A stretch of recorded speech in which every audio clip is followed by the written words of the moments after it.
Tenang. Oke. Goresan aksara sajikan kisah Amarta. Itu kalau saya yang opening. Tapi kalau anak-anak pasti beda lagi kan. Goresan aksara sajikan kisah Amarta ya pasti kayak gitu kan. Ya, itu openingnya beda-beda aja lah. Ya, jadi halo sahabat Dosmaku semua, kalau disingkat menjadi Sadoku ya. Halo Sadoku semua, kembali lagi tentu dengan podcast kesayangan kita ya. Kalau kesayangan pasti selalu ditonton. Masa kesayangan diabaikan kan nggak mungkin. Emang ada ya kalau sayang itu mengabaikan ya? Siapa tuh? Ya kembali lagi dengan saya, yaitu Agus Daput. Tentu akan memandu episode ini. Jadi jangan sampai terlewat nanti. Kita nikmati kebersamaan ini karena belum tentu kebersamaan ini akan terulang kembali. Dan mungkin saja kebersamaan ini akan dirindukan ya, masuk. Ya, jadi hari ini kita akan membahas mengenai hal yang sangat berbobot, yaitu tentang ekonomi luar negeri. Ya kan berbobot kan, harusnya berbobot kan ekonomi luar negeri gitu yang kita bahas, ekologi antariksa, tentang saham, investasi, trading ya kayak gitu kita bahas, atau tentang filosofi pantun ubur-ubur ikan lele. Ya itu sedang tren. Ya, jadi hari ini kita akan membahas mengenai kebiasaan-kebiasaan positif yang akan bisa mengubah kebiasaan atau mengubah karakter kita, mengubah kehidupan kita menjadi lebih sehat dan menjadi lebih baik. Tentu hari ini saya tidak sendiri, karena kalau sendiri itu adalah monolog.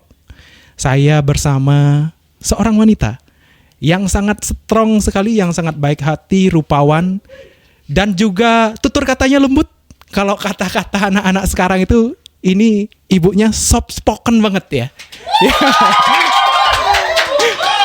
Dan juga ibunya itu penyabar orangnya ya. Lemah lembut, penyabar gitu ya.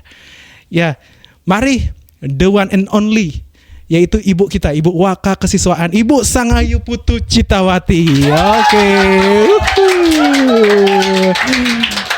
Halo Bu Sangayu. Halo Pak Agus. Waduh, wajahnya kayaknya senyum-senyum kepaksa kayak gitu ya. Enggak juga Pak Agus. Apa kabar Bu Sangayu? Sehat. Pak Agus bagaimana kabar? Wah, kalau saya itu jangan ditanya Ibu. Loh, kok senyum? Enggak, kenapa saya nggak boleh tanya Pak Agus ya? Iya, kalau maksudnya kalau kabar saya itu biasanya masih kabur Ibu kabarnya. Iya, Astungkara masih diberikan kesehatan, duduk di sini bisa berbincang-bincang dengan Bu Sangayu ya, seorang waka kesiswaan yang selalu dekat dengan muridnya ya. Pasti ini murid-murid kita ini udah nontonnya, Bu Sangayu ini adalah guru yang paling dekat, guru yang paling soft spoken ya, kayak gitu ya. Itu kata Pak Agus ya. Oh iya benar, bisa dibuktikan nanti ya. Ini buktinya ibunya soft spoken kayak gini kan. Apa sekarang kesibukannya Bu Sangayu selain sebagai seorang guru? Sebelumnya saya mau menyapa dulu sahabat Dosma. Oh iya lupa. Ya silakan disapa, diberikan salam, sapa, senyuman manis ya. Silakan Ibu. Oke, terima kasih Pak Agus. Baik, anak-anak Ibu semua yang ada di sini, termasuk anak-anak Ibu sahabat Dosmaku tercinta. Bagaimana kabar kalian semua?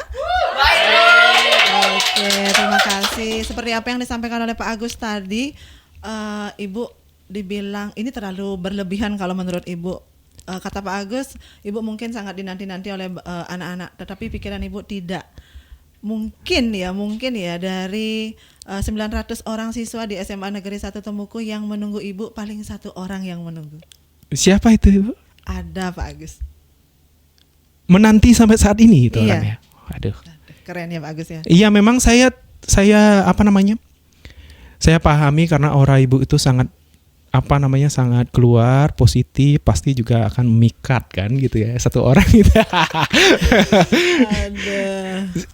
Pertanyaan saya Bu Sangayu, kesibukannya selain sebagai seorang guru, tapi ngomong-ngomong bagi yang tidak tahu, Ibu Sangayu ini adalah guru biologi, benar ya Ibu ya? Iya benar. Selain guru biologi juga menjabat sebagai seorang waka kesiswaan. Asal Ibu Sangayu tahu, saya itu paling seneng kalau pelajaran biologi itu adalah tentang apa, pasti Ibu pikirnya tentang kesehatan reproduksi ya? Iya benar pasti. Tetapi Benar Ibu, ya itu dia, benar sekali. Jadi ibunya adalah guru biologi. Selain sebagai seorang guru, kesibukan Ibu Sangayu apa sih sekarang? Baik, terima kasih Pak Agus. Kesibukan saya selain sebagai seorang guru, sebenarnya sebagai ibu rumah tangga biasa, layaknya seorang perempuan yang sudah menikah, Pak Agus. Oke. Tetapi di samping itu saya meluangkan waktu untuk refresh lah, atau menghilangkan rasa kepenatan dari pekerjaan yang saya ambil. Terus di samping itu juga saya coba untuk mengisi ulang kembali energi yang saya sudah pakai. Itu yang biasanya kegiatan yang saya lakukan, salah satunya adalah men-scroll sosial media. Men-scroll sosial media. Cari-cari informasi ter-up to date, baik itu di Facebook, Instagram, TikTok, dan bahkan saya sering juga melakukan kegiatan memposting segala bentuk aktivitas saya, terutama yang berdampak positif buat diri saya sendiri. Itu bisa memotivasi saya, Pak Agus. Dan membuat nyaman kan? Membuat nyaman banget. Benar sekali, saya sering melihat akunnya Bu Sangayu, terutama di Facebook ya. Dan ada satu yang ketika saya scroll Ibu ada kayaknya di sawah ya, lagi metik bunga kan? Iya, ya benar, metik bunga. Tapi ada satu yang menarik sebenarnya Bu Sangayu yang saya lihat dari postingan Ibu. Ya. Apa ini Pak Agus? Ya, itu adalah sebuah pertanyaan di postingannya Ibu, ya itu di Facebook. Kalau saja pertanyaan ini diberikan sama Bu Sangayu, saya pengen banget tahu apa jawabannya Bu Sangayu. Ya, pertanyaannya seperti ini yang diposting itu ya. Kalau misalnya ikan itu jatuh cinta pada burung, di manakah tempat mereka berada? Waduh. Nah, wah, benar juga nih. Kalau pertanyaannya dibalik sekarang ke Bu Sangayu, nah apa jawabannya? Siapa pengen denger nih Bu Sangayu? Berarti Pak Agus kepoin akun saya ya? Oh, Facebook sangat saya. dong ya. Sampai deep banget Ibu, sampai ke dalam-dalamnya saya telusuri gitu. Baik Pak Agus, saya memang suka sekali ngeposting. Terkadang ada satu pertanyaan yang pingin saya ketahui apa sih jawaban-jawaban atau komen dari penggemar saya. Seru sekali. Tapi sebelumnya anak-anak yang ada di sini bisa nanti buka akun Facebook Ibu. Coba Ibu minta tolong cari, ada salah satu komen yang memang menggelitik. Nanti kalau gini boleh dibawa ke depan, Ibu baca ya salah satunya. Tapi sebelumnya Pak Agus, kalau pertanyaan itu dimunculkan atau ditanyakan langsung kepada saya terkait dengan postingan saya bahwa jika burung jatuh cinta pada ikan, iya, benar. di manakah mereka akan tinggal? Itu kalau nggak salah ya. Kalau saya diajukan pertanyaan itu ke saya, Pak Agus, jelas saya akan berpikir secara ranah imajinasi dan metafora. Karena imajinasi dan metafora, waduh bahasanya. Karena secara biologis ikan dan burung itu tidak bisa hidup dalam satu habitat yang sama. Benar banget ya. Tetapi kalau diambil dari pikiran imajinasi, segalanya mungkin terjadi. Mereka bisa hidup pada dunia ajaib di mana hukum alam tidak berlaku. Itu pikiran dari imajinasi. Tetapi kalau pikiran kita dibawa ke metafora, mereka memang tidak bisa bersatu secara fisik, tetapi mereka bisa bersatu dalam cinta dan pikiran mereka. Cakep sekali. Cinta mereka terlampaui oleh batasan fisik, tetapi seperti pepatah mengatakan, jauh di mata, dekat di hati. Maaf Pak Agus, jangan dikulik lagi ya, karena saya bukan orang sastra. Bilangnya bukan, ini anak-anak senyum-senyum semua nih. Anak-anak ada yang sudah nyari Facebook Ibu. Di sana ada satu komen yang sangat menggelitik, bisa Ibu bacakan karena Ibu tidak hafal komenan. Salah satu komen yang sangat bagus sekali. Ada yang bisa? Ada yang sudah mencari? Ya, makanya saya lihat itu komennya memang banyak ya Bu Sangayu ya.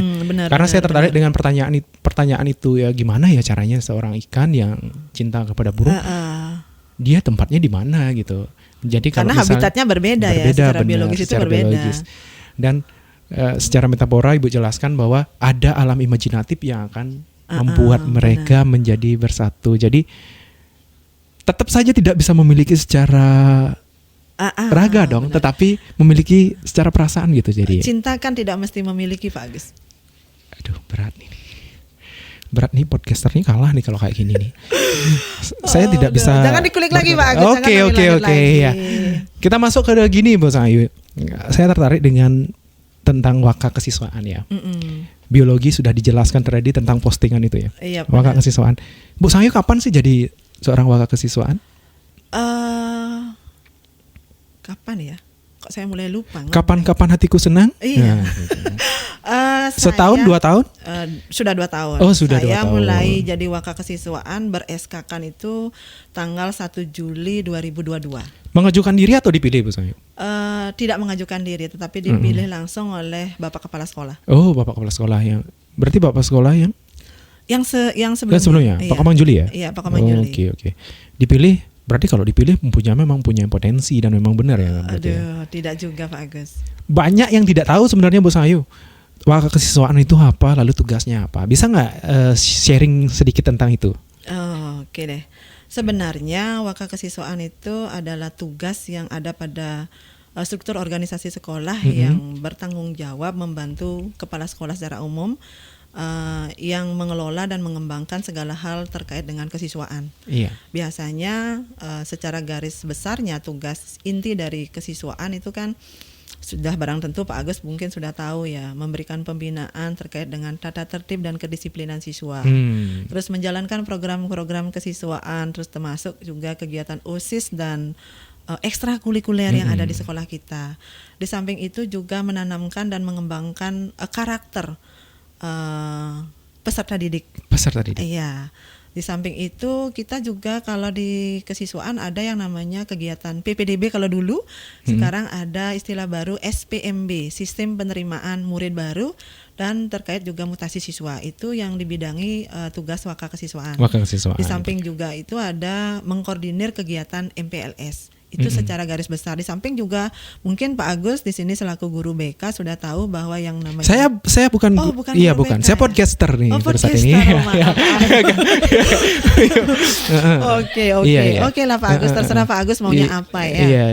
Tolong jangan diungkap jati diri saya yang sebenarnya. Gitu ya, baik.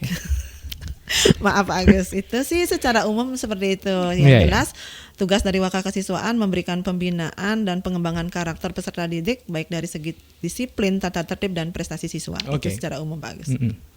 Ya, jadi itu tugasnya dari waka kesiswaan. Jadi yang paling sering bersinggungan ya. Yang sering menemani siswa ya Ibu Sang Ayu dong harusnya. Seperti itulah iya ya kan. Iya. Oke. Berarti seru banget dong. Berarti Bu Sang Ayu tuh bisa awet muda. Jadinya bagaimana sih caranya Bu Sang Ayu tuh? Jadi kita kan terlalu gap zaman kita itu kan berbeda kan sama anak-anak. Otomatis Bu Sang Ayu ini selalu asik dong sama anak-anak kan gitu kan harusnya. Benar. Jadi hal yang paling seru yang Ibu alami selama menjadi seorang waka kesiswaan itu apa Bu? Kalau ditanya hal yang paling seru nih sepanjang saya dalam 2 tahun terakhir ini menjadi waka kesiswaan, sebenarnya menjadi waka kesiswaan itu adalah tantangan buat saya. Tantangan, tetapi juga mendapatkan pengalaman yang seru dan sangat memuaskan bagi diri saya sendiri ya. Di mana keseruan saya menjadi waka kesiswaan, saya bisa berinteraksi dengan siswa berdasarkan latar belakang dan minat siswa. Itu yang pertama. Terus yang kedua, kita juga bisa memantau perkembangan karakter dan prestasi siswa dari waktu ke waktu. Itu serunya ya. Di samping itu juga kita sering mendengar keluhan siswa, baik cerita-cerita siswa lah, ada masalah terkait dengan masalah yang dihadapi, terus kita berusaha menemukan solusi kepada siswa. Jadi bisa menumbuhkan hubungan yang bermakna pada siswa. Itu keseruan. Itu seruannya. Oke. Jadi itu seruannya ketika anak-anak mampu mendapatkan prestasi, Ibu mendampingi. Terus ada di tengah-tengah mereka dan menjadi sahabat mereka. Itu yang membuat Ibu menjadi suatu hal yang sangat membanggakan sebagai seorang waka kesiswaan. Tadi saya mendengar bahwa sebenarnya waka kesiswaan itu adalah tantangan ya sebenarnya. Ibu bilang kayak gitu tadi. Iya ya. Benar. Apa tantangannya Bu? Tantangannya saya pernah mendengar motivasi dari teman sebenarnya. Hmm. Kalau dibilang teguran atau apa, bagi saya bukan itu teguran, tetapi motivasi buat saya. Oke. Begitu teman saya bilang, apakah Sang Ayu atau Bu Sang Ayu siap menjadi wakakesiswaan, karena mungkin dilihat di sekolah lain jarang seorang wakakesiswaan itu diambil atau di posisinya itu diambil alih oleh seorang perempuan ya. Oh, gender banget tuh Bu. Kalau Makanya seperti itu. apa sih sebenarnya, seperti Pak Agus bilang, apa sih sebenarnya tugas di wakakesiswaan, kok dibilang banyak tantangan atau apa? Setelah saya menerjuni, memang iya. Tantangan yang sering saya hadapi itu biasanya salah satunya siswa yang salah satu ya Pak Agus ya, Iya, pelanggaran salah satu. tata Oke, tertib oke. di sekolah kita.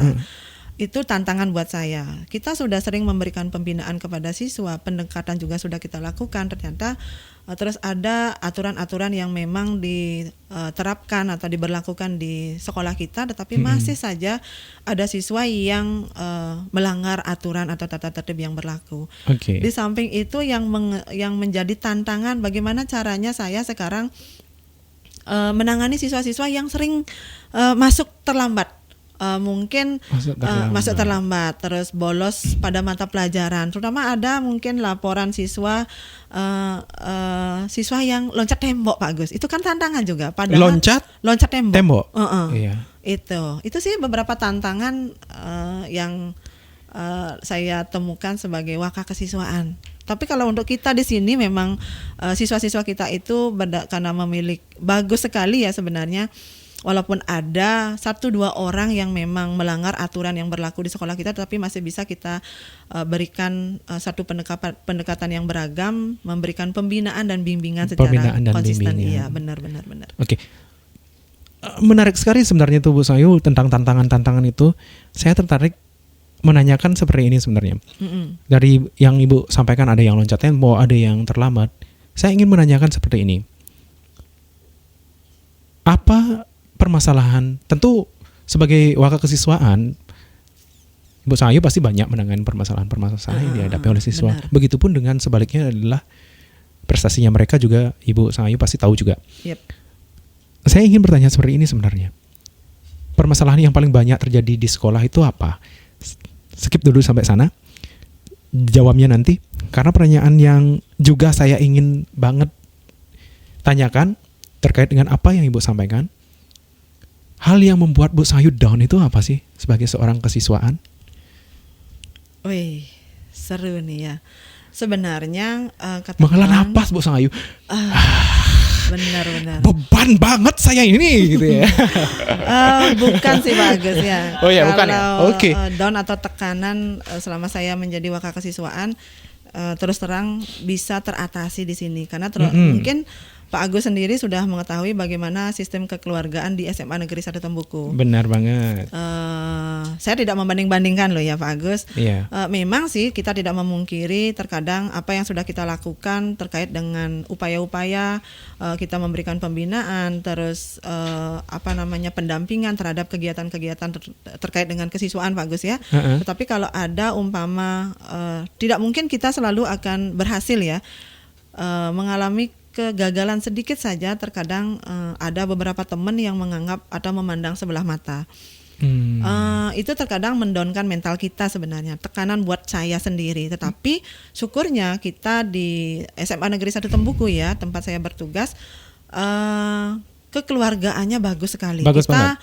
Memang saya sendiri ya termotivasi dari Bapak Kepala Sekolah, Bapak Iko Mangwarse, dari kata-kata kita sebagai tim kolektif kolegial.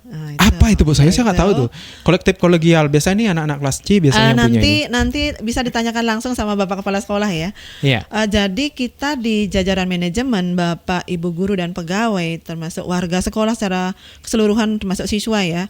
Jika termasuk saya lah, kalau ada masalah-masalah yang tidak bisa saya selesaikan, kita saling merangkul Pak Agus, karena itu memang bukan jargon ya, motivasi dari Bapak Kepala Sekolah. Motivasi. Jika memang kita ada masalah, sampaikan, saling ngerangkul, saling kerjasama antar teman, antar rekan sejawat, jajaran manajemen, Bapak Ibu guru pegawai. Jangan saling menjatuhkan, jangan saling sikat dan jangan saling sapu. Atas dasar itulah saya menjalankan tugas di Waka Kesiswaan, tidak ada istilah, bukan tidak ada, terkadang ada tetapi cepat selesaikan atau bisa dibantu oleh teman-teman. Contoh, saya di kesiswaan ada seorang pendamping yang kadang pada saat saya lagi stres-stresnya menghadapi kelakuan siswa, pasti pendamping saya yang membantu saya. Membantu. Tenang gitu. Bu. Wih, keren banget pendampingnya Bu Sayu itu. Memang keren Waduh. sekali. Iya. Demikian Jadinya memberikan penerang di kala kegelapan itu ya. Keren banget ya.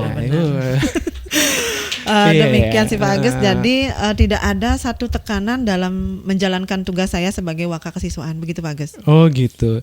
Dari pernyataannya Ibu tuh saya sebenarnya jadi kepengen ketemu sama pendampingnya Ibu gitu. Oh boleh. Nanti langsung kenalan ya Pak Agus ya. Oke. Dengan senang hati ya. Ya jadi saya tertarik jangan saling sapu, sikat. Ya, jangan saling sikat. Harus saling memotivasi. Jangan saling pukul, saling rangkul. Iya, benar, gitu ya, benar.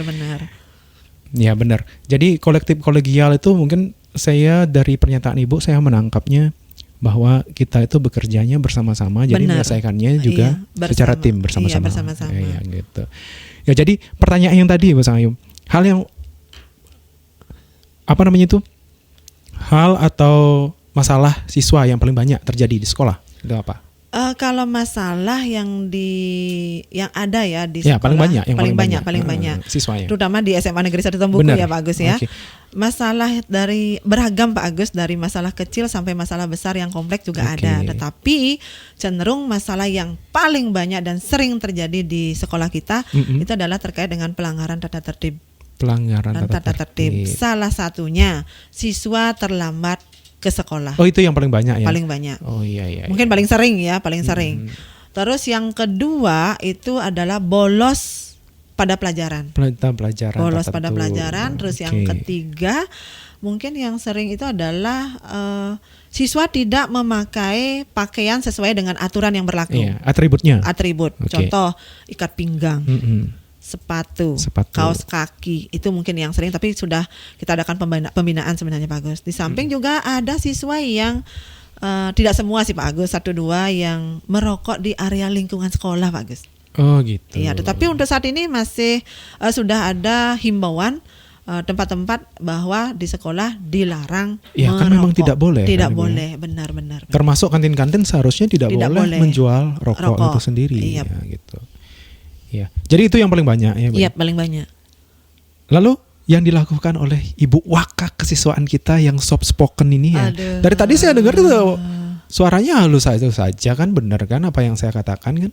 Benar halus ya anak-anak? Benar loh. Benar dong. Aduh. Apa yang mungkin Bu Sayu melakukan sesuatu untuk menanggulangi hal-hal yang ini, masalah mahasiswa mungkin, atau mengadopsi suatu kebijakan atau kebiasaan tertentu mungkin untuk menanggulangi permasalahan yang terjadi dalam siswa, Bu Sayu? Kalau upaya yang sudah kita lakukan secara bersama-sama, bukan dari kesiswaan saja Pak Agus ya, kita namanya seperti apa yang Tiang sebutkan tadi, ada tim kolektif kolegial, kita bekerja bersama-sama, bertim ya benar. Ada beberapa pendekatan yang sudah kita lakukan. Pendekatan yang sering kita lakukan di tim manajemen dan kesiswaan, terutama bekerja sama dengan BK.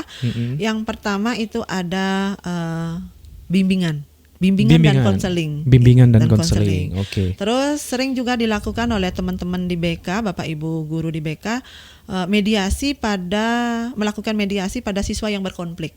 Mediasi pada siswa yang berkonflik. Jadi BK di sekolah ini aktif semua banget, ya. Kalau ada makanan habis gitu kan? Bisa jadi Pak, aktif semua. Mulutnya itu semua aktif. Bisa jadi. Iya, aktif.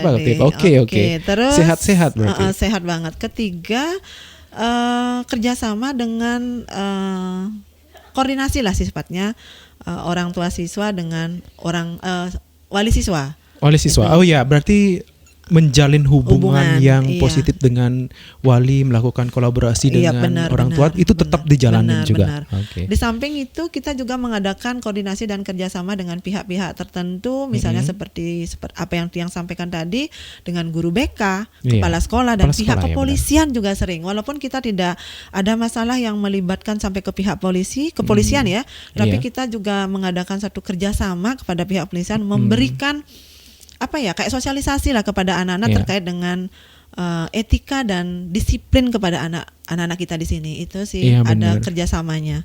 Di samping itu juga kita berupaya sesuai dengan program yang diluncurkan oleh Kementerian Kemendikbud saya salah lagi ya. Apa itu sebenarnya? 7 kebiasaan yang memang diluncurkan oleh Kementerian Kementerian Dasar dan Menengah. Iya, Oke. benar. Itu sudah kita terapkan di sekolah kita. 7 Oke. kebiasaan anak seperti bangun pagi, beribadah. Pagi-pagi pasti bangun. Pasti bangun. Ya, bangun itu ya benar. Benar, Pak Agus. Jangan diplesetkan, Pak Agus. Loh, saya nggak ada melesetkan, saya Bu. salah ya, berarti saya salah ya. Iya, Oh, benar, oke. bangun pagi-pagi harus bangun. Benar, Bangun pagi-pagi harus bangun. Ya. Gitu. Terkadang saya sering menjadi alarm pada siswa.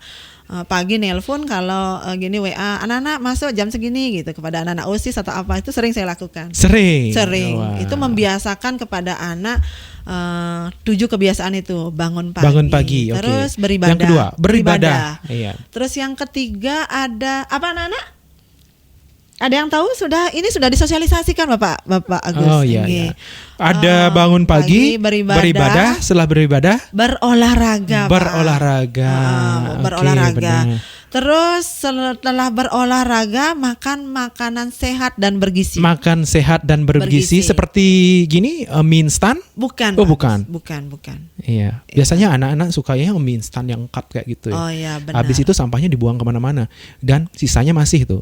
Kuahnya masih itu Iya, biasanya. kuahnya masih dimasukkan Iya. dalam tasnya Siapa tuh sendiri. ya? Ya, oke.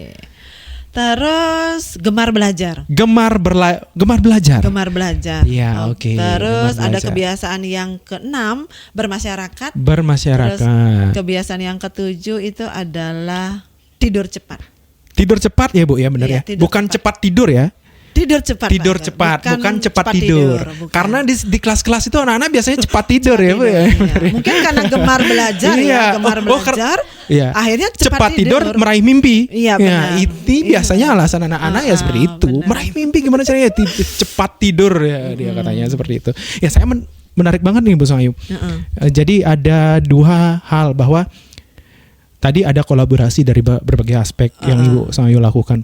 Yaitu salah satunya adalah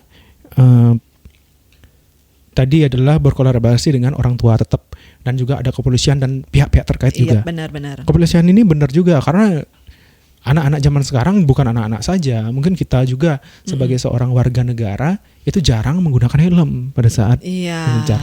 Karena terjadi bias logika menurut saya Bu Sang Ayu ya, menurut saya pribadi ya. Orang-orang itu menggunakan helm karena untuk menghindari polisi. Padahal fungsinya helm itu adalah melindungi kepala.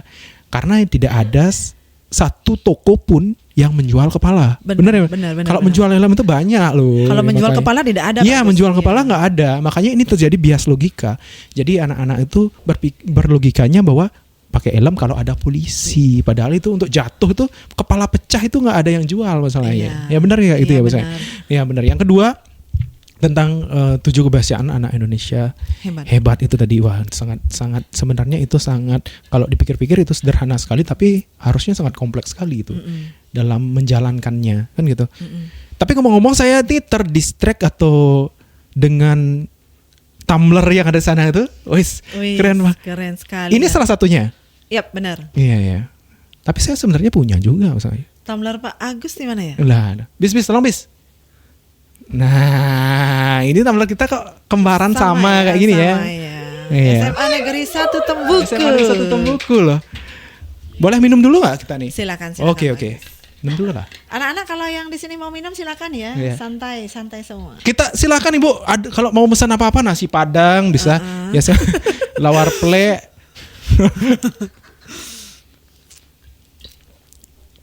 Oke, Bu Sang Ayu. Jadi tentang 7 kebiasaan anak Indonesia hebat itu ya. Apakah di sekolah sudah diterapkan itu misalnya? Sudah. Salah satu contoh kegiatan yang dilakukan di sekolah itu apa Bu Sangayu? Salah satu kegiatan dari penerapan 7 kebiasaan anak Indonesia hebat yang sudah kita lakukan di SMA Negeri 1 Tembuku ya Pak Agus ya. Iya. Satu, bangun pagi. Bangun Kegiatan pagi. yang sudah kita lakukan adalah kegiatan pagi, kumpul pagi ya. Kumpul itu pagi. memang dikoordinir oleh anak-anak OSIS. Kumpul pagi atau apel pagi secara rutin. Secara rutin. Setiap pagi. Jam Setiap berapa pagi. itu kumpulnya Bu Jam Sangayu? 7.15 sudah kumpul anak-anak. Di lapangan. Di lapangan. Jadi di lapangan kumpul semua nih, Iya, semua benar. angkatan. Semua angkatan. Bapak Ibu guru ikut juga. Bapak Ibu guru dan pegawai. Dan tenaga pendidikan, Nah, kependidikan. ya, benar. Nah, itu Oke. secara rutin dilakukan. Secara rutin, Terus yang oke. kedua memberikan edukasi manfaat dari bangun pagi. Sebenarnya tujuan ini dilakukan di sekolah kita adalah menumbuhkan karakter atau disiplin waktu, Bapak. Disiplin waktu. Iya, benar. Oke. Itu salah satu ya. Yang kedua, boleh yang kedua ya? Boleh. Boleh. 34 sampai 100 34 silakan. sampai 100 Ya. silakan. Kita unlimited ini gininya. Oh, ya. gitu, oh, gitu. Karena memori kamera kita tuh unlimited. Oke, kebiasaan yang kedua itu kan beribadah. Iya. Beribadah itu sebenarnya kegiatan juga sudah sering kita lakukan di sekolah di SMA 1 Tembuku Bapak Oke. Agus. Yaitu kegiatan terkait dengan kegiatan kumpul kita pagi hari, apel rutin setiap hari itu juga ada kegiatan sembahyang bersama Trisandya. Oh, jadi pada saat kumpul ada kegiatan Trisandya dulu bersama. Iya, bersama. Setiap hari ini. Setiap hari. Oke. Di samping itu untuk kegiatan beribadah kita juga mengadakan kegiatan-kegiatan keagamaan yang secara rutin misalnya seperti hari purnama. Hari purnama. Tilem. Tilem Kemarin yang ter up to date ya kegiatan Siwolatri, Iya. kita melakukan kegiatan malam renungan suci bersama anak OSIS dan jajaran manajemen dan pembina OSIS. Kita juga ada kegiatan Dharma Wacana yang mendatangkan narasumber dari luar. Dari luar. Iya, sebenarnya tujuan kegiatan ini kita lakukan untuk menanamkan yang namanya religius siswa. Sifat religius siswa, termasuk juga menanamkan keimanan dan ketakwaan. Dan tentu juga menjaga kebudayaan kan misalnya. Benar. Daripada goyang-goyang TikTok itu. Iya. Ya benar ya. Ya goyang TikTok sih bagus gitu, bagus ya. Tapi tetap juga menjaga kebudayaan kita. Ya kan gitu kan. Ya, benar. Terus mungkin di antara kalian ingat ya karena Ibu pernah sosialisasi 7 kebiasaan yang ketiga itu berolahraga. Kita di SMA Negeri 1 Tembuku punya satu program yang namanya Jumat Sehat. Kita melakukan senam bersama Harmoni Dosmaku yang merupakan hasil project P5 anak-anak kita siswa kelas 12. Pak. Keren. Jadi senam ini dibuat oleh anak-anak kita. Ya, di Project P5. Oh, Project P5. Iya. Namanya apa Bu saya tadi? Senam Harmoni Dosmaku. Harmoni Dosmaku. Nah, itu sekarang kita lakukan setiap hari Jumat dalam program Jumat Sehat. Jumat Sehat. Ini akan menjadi senam maskot dari SMA Negeri 1 Tembuku kah? Benar. Oh, jadi senam maskot. Iya. Itu nanti akan dibuatkan apa misalnya SK, hak cipta atau? Iya, benar. Ini bertahap Pak Agus. Oh, bertahap. Iya, masih dalam proses, mudah-mudahan terselesaikan tepat waktu. Di samping itu ya, kalau kegiatan olahraga mungkin anak-anak juga pada tahu ada kegiatan-kegiatan lomba pada event-event kegiatan di sekolah seperti kemarin kegiatan HUT dan jeda semester itu ada ajang kegiatan olahraga yang juga menanamkan sportivitas pada siswa. Itu tujuannya biar siswa kita juga yang namanya sehat fisik dan sehat mental. Sehat fisik dan sehat mental. Terus ada juga kebiasaan bermasyarakat. Ini yang perlu memang kita garis bawahi sebenarnya, kebiasaan bermasyarakat dalam 7 kebiasaan anak Indonesia hebat, di mana sekolah kita sudah menerapkan itu. Salah satu kegiatannya adalah bakti sosial. Bakti sosial. Iya. Kita ada program Peduli Dosmaku. Peduli Dosmaku. Apa itu Bu? Peduli Dosmaku ini sering dilakukan di sekolah kita serangkaian dengan kegiatan HUT, di mana kegiatannya adalah memberikan sumbangan kepada siswa-siswa kita yang layak untuk dibantu. Data itu kita peroleh dari hasil home visit dari Bapak Ibu dan teman-teman di BK Pak Agus. Home visit dari Iya, teman-teman. walaupun memang tidak bisa tercover semuanya, Iya. tapi kini kita sifatnya bertahap. Bertahap. Yang memang benar-benar layak untuk kita bantu, kita masuklah di program Peduli Kasih Dosmaku yang dijalankan pada kegiatan serangkaian HUT Dosmaku. Itu terkait dengan 7 kebiasaan anak Indonesia hebat bermasyarakat.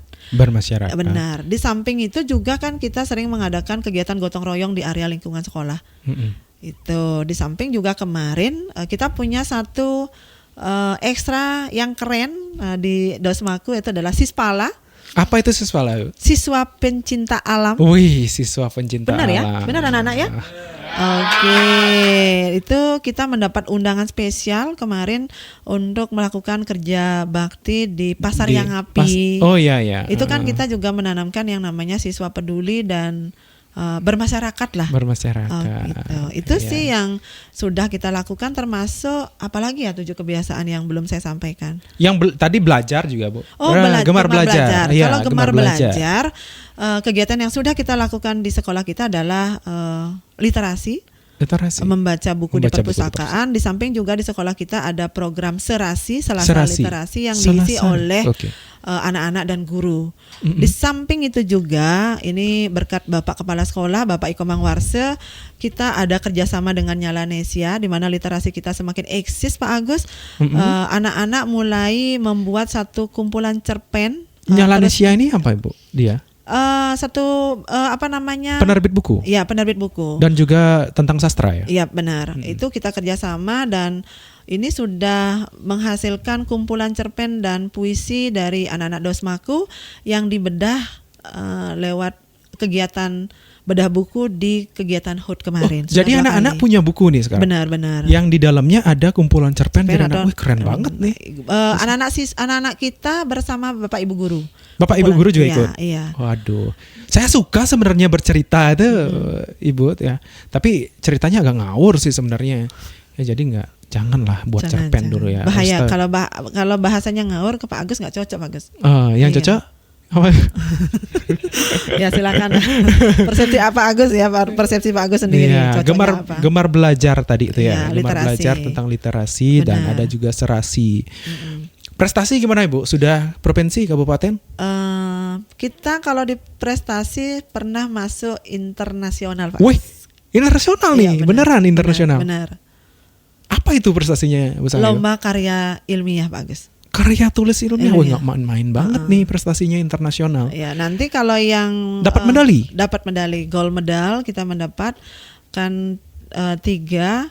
Di samping itu 3 gol medal sekali. 3 gold Wih, medal. Jadi sebenarnya kita tidak tanggung-tanggung ya lombanya. Oke. Tetapi tidak kalah juga di tingkat provinsi, kabupaten itu memang sering ada undangan-undangan lomba yang bisa kita ikuti, Pak Agus. Oke. Terkait juga ke-7 kebiasaan anak Indonesia di Gemar Belajar. Itu sih Pak Agus. Oh iya, terkait gemar belajar. Lalu dengan yang terakhir, Bu Sangayu, tentang cepat tidur. Tidur belum ya? cepat. Tidur cepat. Tidur cepat. Oke. Saya sampai hampir lupa ya, 7 Iya, kebiasaan coba. yang terakhir, tidur cepat. Kalau tidur cepat, kegiatan yang sudah kita lakukan itu adalah memberikan edukasi apa sih manfaat bagi anak-anak terkait dengan tidur cepat itu. Itu edukasi yang kita berikan, Iya. sosialisasi di lapangan pada saat literasi. Oke. Di samping itu kita juga ada program dari sekolah mengundang komite orang tua dari siswa kita kelas 10, 11 dan 12. Di sanalah Bapak Kepala Sekolah memberikan bentuk sosialisasi kepada orang tua agar kita mengadakan kerjasama saling memberikan edukasi kepada anak-anak. Kalau di sekolah mungkin kita selaku guru memberikan edukasi terkait dengan manfaat dari tidur cepat, tapi kalau untuk di rumah tetap orang tua yang memiliki peran penting. Jadi di sini kita ada kolaborasi. Pada saat ada orang tua diundang untuk rapat bersama-sama, disampaikan program-program yang ada di sekolah termasuk 7 kebiasaan anak Indonesia hebat. Kita pihak sekolah menitipkan bahwa ayo kita sama-sama memberikan edukasi pada anak, jangan sampai anak sering tidur larut malam, Pak Agus. Iya. Gitu. Karena keseringan kan bisa scroll TikTok, Iya, IG. benar. Terus ada yang main game sampai larut malam ya kan gitu kan Bu ya. Yep. Oke. Sepengalaman Ibu setelah melakukan ini kayaknya perjalanan dari 7 kebiasaan anak Indonesia hebat ini sudah dilaksanakan dengan sangat baik banget ya di sekolahnya ya Bu ya. Iya. Jadi pada saat Ibu menjalankan ini, apakah Ibu melihat dampak atau efek yang terjadi kepada anak-anak? Apakah itu dari karakternya menjadi membaik atau prestasinya menjadi baik? Seperti apa itu Bu Sangyu? Baik Pak Agus, dari apa yang sudah kita lakukan dengan peluncuran 7 kebiasaan anak Indonesia hebat kita terapkan di SMA Negeri 1 Tembuku, ada dampak positif yang kita rasakan. Salah satunya dengan kita mengedukasi terkait dengan bangun pagi ke siswa yang terlambat masuk sekolah semakin sedikit Pak Agus, walaupun ada 1-2 lah. Dan itu pun karena banyak faktor seperti kayak kemarin ya, hujan gitu, pasti siswa terlambat sekolah. Itu pun siswa terlambat datang ke sekolah pasti ada pemberitahuan baik ke wali, ke saya sendiri selaku wakil kesiswaan, terus ke Bapak Ibu guru BK juga ada. Jadi dampak positifnya pasti ada. Itu siswa terlambat masuk itu semakin sedikit. Terus yang kedua, prestasi juga. Dari kebiasaan gemar belajar itu, prestasi di SMA Negeri 1 Tembuku semakin kelihatan sekali Pak Agus. Artinya ada peningkatan yang sangat signifikan yang saya lihat itu. Dari prestasi anak. Dari prestasi. Dengan melakukan kebiasaan-kebiasaan yang positif ini yang mengarah kepada tadi 7 kebiasaan anak Indonesia hebat ini. Jadi efeknya terasa banget yang Ibu rasakan Bu Sangayu gitu kan. Itu salah satunya Pak. Salah satunya. Tentu dalam melaksanakan program yang dicanangkan oleh pemerintah ini pasti ada tantangan-tantangan dong Bu Sangayu. Seperti tadi Bu Sangayu bilang bahwa jadi wakase aja pertantangan. Apalagi melaksanakan program terus menjalankan tugas nih sekarang. Apa tantangan yang Ibu Sangayu rasakan ketika menjalankan program-program yang seperti ini Bu Sangayu? Tantangannya pasti ada Pak Agus. Di awal sudah saya sampaikan, menjadi wakil saja penuh tantangan buat saya, tetapi mendapat pengalaman yang seru dan memuaskan Pak Agus. Tetapi terkait dengan kita menjalankan program 7 kebiasaan ini, ada satu tantangan yang memang sangat sulit sekali kita melakukan pembinaan. Salah satunya Pak Agus ya, itu penggunaan teknologi yang berlebihan. Jadi anak lebih suka bermain gadget atau main HP ketimbang melakukan kegiatan yang bermanfaat. Kegiatan yang bermanfaat. Asik dengan dunianya sendiri. Iya. Itu. Mungkin anak-anak sama seperti itu ya, benar? Main game. Enggak, mereka beda Bu. Oh beda. Mereka kelasnya beda. Kalau mereka itu pakai gadget ya, yang dilihat adalah berita-berita terkini. Ya, tentang bagaimana tentang politik luar negeri ya, gitu kan kalian. Iya. Tentang saham, tentang investasi ya. Mereka seperti itu. Gejam banget ya. Tentang finansial semua, tentang kesehatan yang mereka lihat semua. Aduh, Pak Agus. Itu sih tantangan. Contohnya misalnya anak-anak lebih seru nih kalau main game sampai larut malam atau menonton internet atau menonton video di internet seperti apa Agus bilang tadi, scroll TikTok atau apa, reel dan lain sebagainya. Ini menjadi satu tantangan buat saya sendiri di kesiswaan karena perkembangan teknologi yang semakin canggih ini malah membuat dampak kebiasaan positif menjadi semakin rendah. Semakin rendah, oke. Gitu. Saya menangkap dengan banyak sekali Bu, bagaimana tantangan, lalu bagaimana Ibu mencoba untuk tetap menjaga itu semua. Oke. Pertanyaan saya sudah selesai, ya. Jadi kemarin kita sudah mencoba, kita masuk ke dalam sesi kepo namanya Ibu Sangayu. Apa nih? Jangan dikasih kejutan saya Pak Agus. Iya, kepo itu adalah komentar pertanyaan orang. Ya, jadi kita akan memberikan komentar terhadap pertanyaan orang. Jadi kemarin kita sudah melempar pertanyaan kepada anak-anak semua untuk. Tapi gak ada pertanyaan yang nyeleneh karena terkadang sering loh ya wakil kesiswaan itu seringnya dibully Pak Agus. Iya, makanya nanti di komentar di layar akan kelihatan nanti. Oh gitu. Iya, jadi sesi kepo komentar pertanyaan orang. Jadi ada beberapa pertanyaan nanti kita sudah saring pertanyaannya, jadi ada sebanyak 1147 pertanyaan. Wih, keren sekali ya. Saking penasaran saya sampai 1000-an. Iya.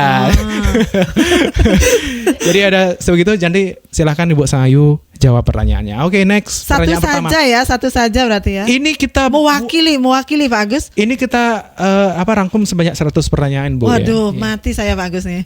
Ya, tadi pertanyaan dari Mang Adi I-nya 3 ya. Underscore aja. Ya, jadi fotonya tidak ada. Ya, fotonya tidak Mungkin ada. tidak berani ya karena akan dilihat oleh Wakakasiswaan. Saya nggak tahu ini apakah second account karena anak-anak tuh sukanya ada second account, third account ya. Untuk stalking mantan satu, stalking mantan kedua gitu ya. Kita kalah Pak Agus ya. Kita kalah kita ya. Ini ada pertanyaan dari Mang Adi yang I-nya 3 dan underscore aja yang tanpa foto. Berapa jam waktu tidur yang ideal untuk anak sesuai dengan usianya, Bu Sangayu? Ini saya di luar dugaan kok sampai ada pertanyaan seperti Pertanyaan ini. seperti ini, oke. Berapa jam waktu tidur yang ideal untuk anak sesuai usianya? Kalau ditanya ideal jam waktu tidur yang ideal itu adalah 8 sampai 10 jam. 8 sampai 10 jam. Ini oke. untuk perkembangan remaja. Perkembangan Baik remaja. dari segi fisik dan mental siswa, Pak Agus. Kurang dari itu udah mulai akan menimbulkan dampak yang negatif. Iya, yang Itu. mungkin dapat buruk terhadap kesehatan kita. Ya, benar ya. Kalau Ya. belajar jadi tidak fokus kalau kurang tidur gitu. Benar, kan, ya. benar. Saya juga sempat dengar itu, Bu Sangayu, mungkin sempat baca sedikit bahwa semakin tambah usia kita, waktu tidur kita tuh semakin berkurang kan gitu Iya, kan. Iya. itu. Bagi anak-anak bayi itu bisa tidur sampai 14 sampai 16 jam. Benar. Boboknya dia. Terus dia bangunnya jam 3 pagi gitu kan. Ya kita yang kayak Tapi ini. seusia anak-anak kita di sini ya Iya. idealnya itu 8 sampai 10 jam. Benar. Kalau anak bayi bangunnya jam 3 pagi, kalau ini anak-anak ini ya tidurnya jam 3 pagi kalian nih. Nah, ini berarti tidak bisa menerapkan 7 kebiasaan anak Indonesia Ya, hebat. makanya harus cepat tidur cepat, bukan Bangun, cepat Pak, tidur. pagi. Bangun pagi. Oke, next. Ya, ini dari Arya underscore 6-nya 3 nih. Ada siapa ini? Apa cara efektif agar siswa dapat tidur cepat gitu? Saya apa? Apa ya? Ini pertanyaannya, ini jawaban harus jawaban jujur atau gimana ya Pak Agus ya? Kita karena mengedepankan tentang etika, attitude dan moral. Waduh.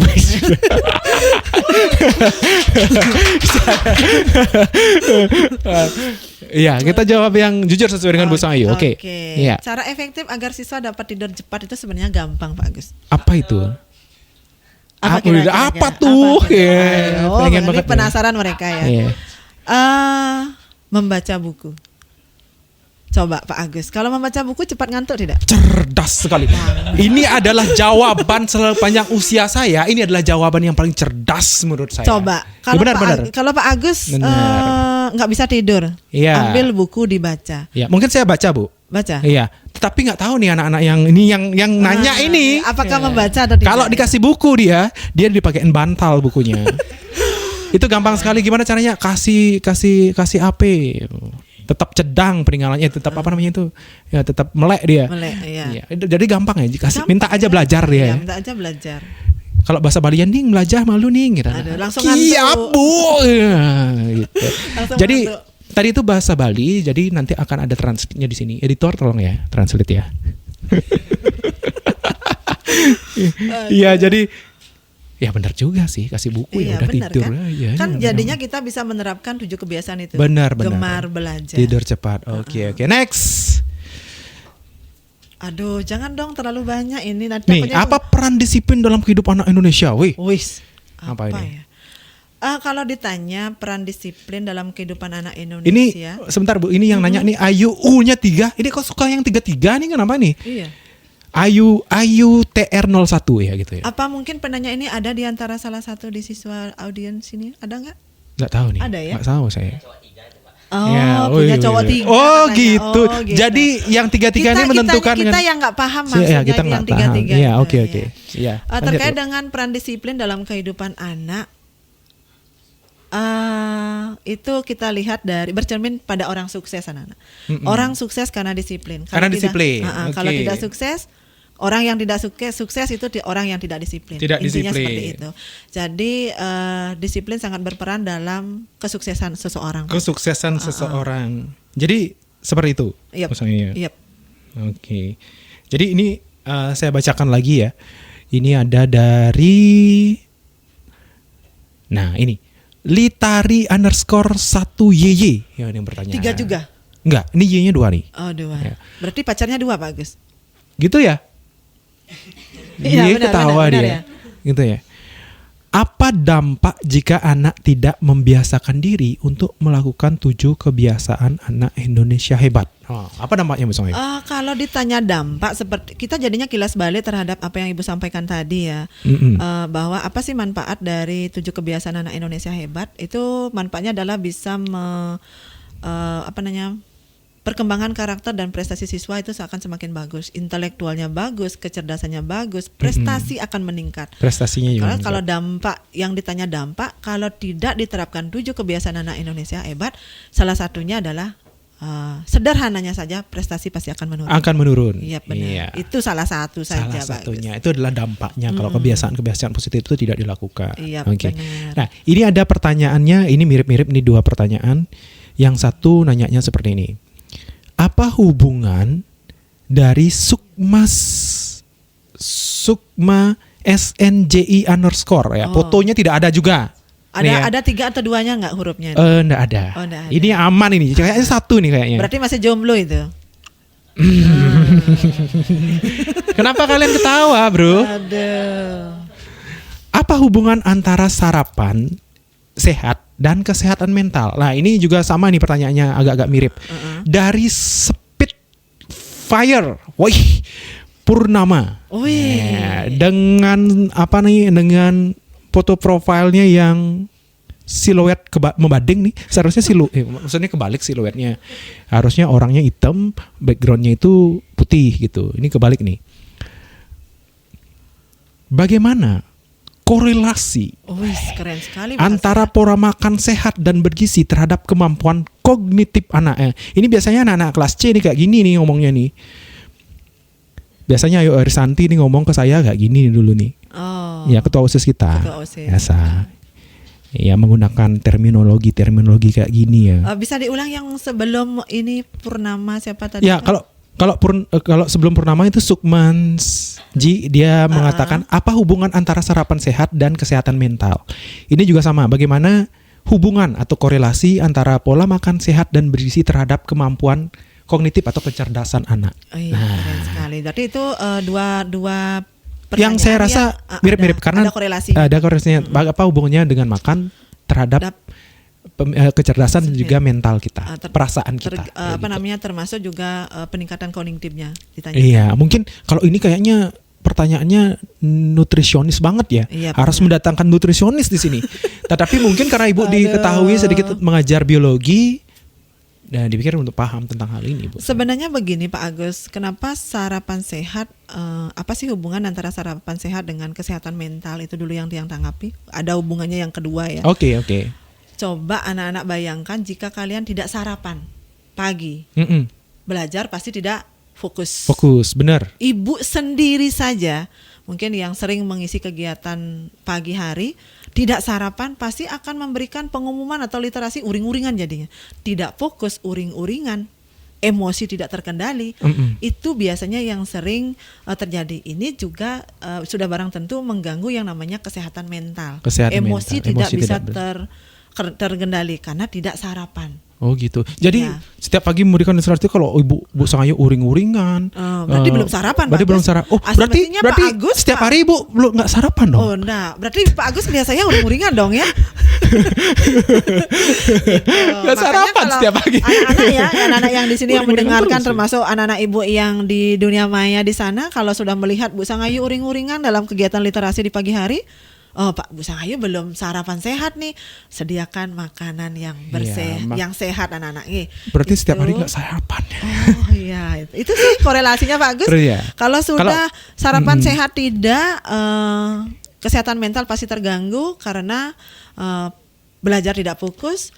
Kalau itu keseringan terjadi, maka pencapaian kognitif atau akademik siswa pasti akan menurun. Akan menurun ya, iya, benar. Terus kalau tentang bagaimana makan sehat bergizi dan pola makan itu mempengaruhi dengan kecerdasan atau kognitif? Itu sangat berpengaruh seperti apa yang saya sampaikan tadi. tidak sarapan, belajar tidak fokus. Oh, iya, iya. Dengan belajar tidak fokus, prestasi menurun, kognitif akademik juga akan menurun. Iya. Gitu.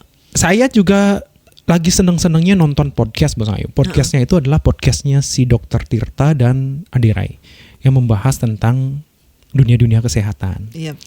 Jadi ada satu momen mengatakan bahwa makanan yang sebenarnya, ada juga dokter yang memang nutrisionis, dia bilang bahwa gula merupakan makanan yang paling tidak penting bagi tubuh katanya.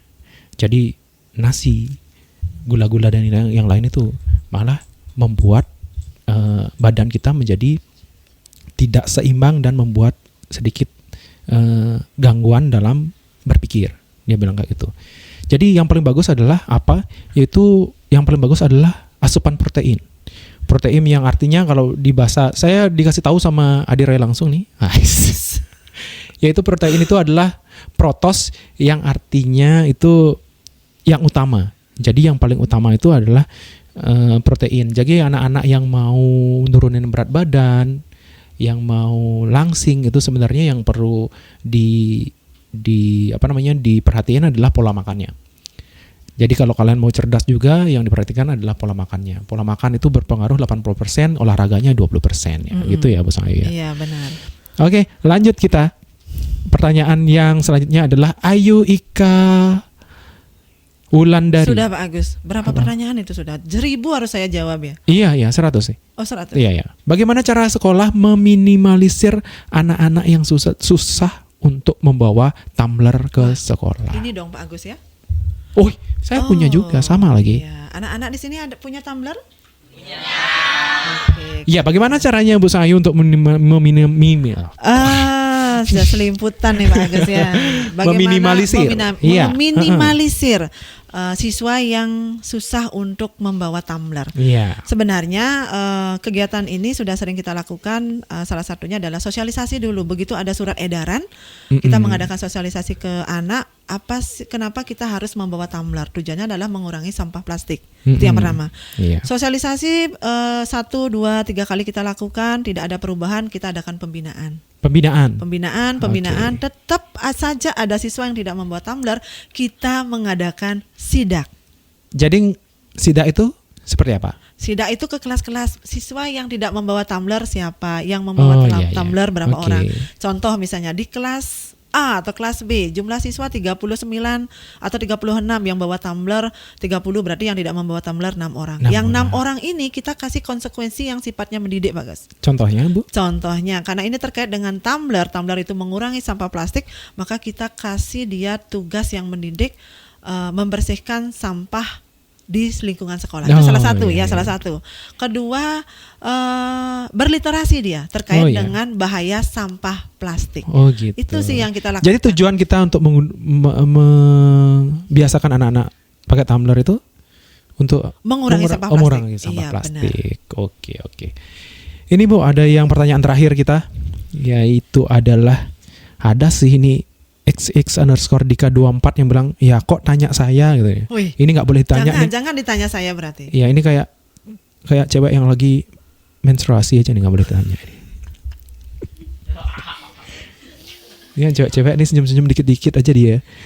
Kalau emang kayak gitu ya Bu ya, mood swing kalau cewek-cewek lagi menstruasi itu ya nggak boleh tanya. Oh enggak, kalau Bu Ibu tetap spoken kayak gini saya ya. Saya itu aman saja. Aman saja, tenang, damai. Tenang. Oh jadi pada saat men aman. Kalau nggak aman ya nggak aman. Tergantung situasi dan kondisi Pak Gus. Ya situasi. Saya pengen membuat akronim tapi nggak enak nih. Situasi dan kondisi gitu jadinya. Jangan. Ya ini pertanyaan terakhir dari IB Wiadnyana Putra 3 _ Ya ini foto profilnya pakai pakaian adat Bali ya. Dia komennya seperti ini, nanyanya makan gratis itu aja. Waduh, makan gratis. Ini maksudnya makan gratis berarti ditraktir atau ini nggak tahu wakak kesiswaan atau sepertinya dia minta traktiran kepada wakak kesiswaan. Bu makan gratis gitu. Coba nanti di akunnya lihat dulu siapa ya sebenarnya siswa kita yang memiliki itu ya Pak Gus ya. Iya. Mau ditraktir nih? kalau banyak yang minta 900 bahaya. Bahaya ya, benar. Ini benar. sebenarnya begini Pak Agus, terkait dengan makan gratis itu kan kebijakan ya, apa ya, program dari pemerintah. Mungkin untuk saat ini kita juga belum tahu ya, tetapi memang kemarin dari pihak terkait meminta data di kesiswaan berapa jumlah siswa kita di SMA Negeri 1 Tembutku, putranya berapa, putrinya berapa, di kelas 10 berapa, di kelas 11 dan 12. Baru pendataan Pak Agus. Mudah-mudahan kita tunggu saja anak-anak ya, terrealisasi yang namanya program makan gratis. Yeay, gurunya juga dapat. Dapat ya Bu ya gurunya? Kurang tahu saya Pak kurang Agus. ya. Iya. Nanti tolong ditanyakan langsung ya. Iya. Oke, selesai pertanyaan kita Bu Sangayu. Jadi tadi kita sudah banyak banget ngomong tentang bagaimana kehidupan Bu Sangayu menjadi seorang waka, terus bagaimana 7 kebiasaan Indonesia hebat dalam bermanfaat untuk meningkatkan karakter dan juga prestasi anak. Jadi kalau saya mendengar pemaparan dari Bu Sangayu dari 7 kebiasaan Indonesia hebat itu, kalau anak siswa itu sebenarnya dia menjalanin semuanya ya, dari bangun pagi, terus setelah bangun pagi dia tuh berdoa sebentar ya kan? Iya, benar. Ya. Saya jadi ingat seperti ini Bu Sangayu ya. Saya ngelihatnya di IG kayaknya, ada seorang teman berdua nih, dia cerita seperti ini, ngomongnya kayak gini dia. Bro, kalau kamu dikasih uang 1 miliar, kamu mau nggak? Langsung. Mau dia bilang. Kamu akan berterima kasih nggak? Berterima kasih banget karena dikasih uang 1 miliar. Lalu dibilang sama temannya, kamu dikasih uang 1 miliar kan berterima kasih. Oke, tetapi kamu tidak akan pernah bangun lagi. Wah, enggak dong. Nggak bisa dong. Dia bilang. Kalau saya tuh nggak bangun lagi, berapapun saya dikasih uang, saya nggak mau. Pasti tidak mau Pak. Mending saya bangun pagi. Oh gitu ya? Oh. Ya kan itu. Terus kalau kamu sudah dikasih bangun lagi, kenapa kamu tidak berterima kasih? Wih. Iya kan? Setiap pagi itu kita selalu dikasih bangun pagi. Tetapi kenapa kita tidak berterima kasih kepada yang memberikan kita bangun pagi? Dengan cara berdoa. Jadi semua 7 kebiasaan Indonesia hebat ini pasti selalu dilakukan oleh anak-anak. 1, bangun pagi, setelah itu pasti dia berdoa dulu. Berdoa atau relaksasi 5 menit, meditasi boleh. Habis itu peregangan, berolahraga ya Bu. Itu secara tidak langsung sudah menerapkan Pak. Berolahraga. Habis itu setelah dia berolahraga, dia datang ke sekolah untuk belajar dan juga bermasyarakat, berinteraksi dia dengan teman-temannya, dengan geng-gengnya dia. Tapi sekolah kita nggak ada geng-gengan. Iya benar, saya aku itu. Bermasyarakatnya bagus sekali. Bermasyarakatnya bagus sekali ya. Lalu dia setelah di sekolah juga melakukan makan bergizi. Jadi kan juga mungkin juga membiasakan untuk membawa kotak makanan. Benar. Membawa kotak makanan di di sekolah ya, bawa ke sekolah. Walaupun tidak semua, tapi kita bertahap pelan-pelan Pak Agus. Membiasakan hal yang tidak biasa itu memang agak susah Pak Agus. Ya setelah itu anak-anak setelah belajar bermasyarakat, artinya sampai pulang sekolah capek lagi atau olahraga lagi, habis itu tidur cepat. Atau di sekolah cepat tidur. Jangan dibalik ya Pak Agus. Jangan dibalik. Ya, oke Ibu Sangayu, terima kasih sekali dengan kita sudah mau datang ke podcast kita yang sangat menarik ini, yang sangat disayang. Terima kasih juga Pak Agus. Terima kasih banget. Jadi saya melihat sosmednya Bu Sangayu itu sebenarnya saya pengen banget menyimpan satu amunisi sebenarnya. Jadi tapi jangan yang aneh-aneh Pak Agus ya. Harusnya sih enggak ya Bu Sangayu. Jadi ini para sodaku, sahabat dosmaku semua ya. Jadi Bu Sangayu ini lagi seneng-senengnya bikin puisi. Kita akan minta Bu Sangayu untuk menutup acara kita ini dengan puisi. Bukan puisi Pak Agus. Pantun. Sorry, pantun. Ya, benar pantun. Menutup acara kita dengan pantun, dan nanti juga saya akan memberikan salam penutup juga setelah Bu Sangayu ya. Silakan Bu Sangayu, pantunnya satu. Oke Pak Agus. Baik, karena anak-anak dosmaku ya, Ibu minta cakepnya bisa? Cakep. Belum. Ya. Belum. Iya. Oke, beli bonsai di Uluwatu. Cakep. Yang keras dong.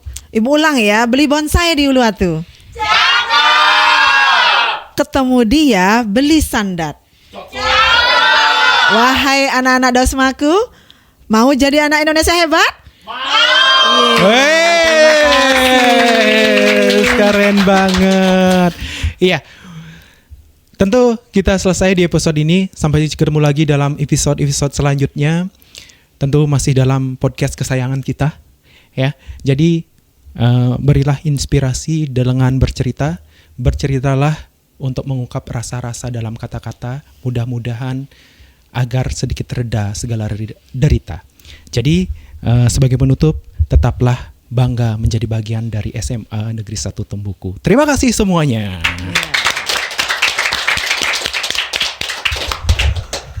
Thank you, Said. Terima kasih Pak Agus. Nanti saya ditraktir dong ya. Benar. Apa ya Pak Agus ya?